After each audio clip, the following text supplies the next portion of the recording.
We are looking back at this day in local history as part of the Gray Media Initiative, We the People. 33 years ago today, a Mississippi native and future governor was named chairman of the Republican National Committee.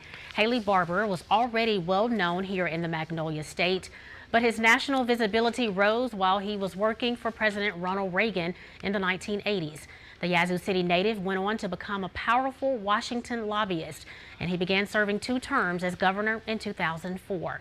The Republican National Committee announces Haley Barbour as its new chairman on January 29, 1993.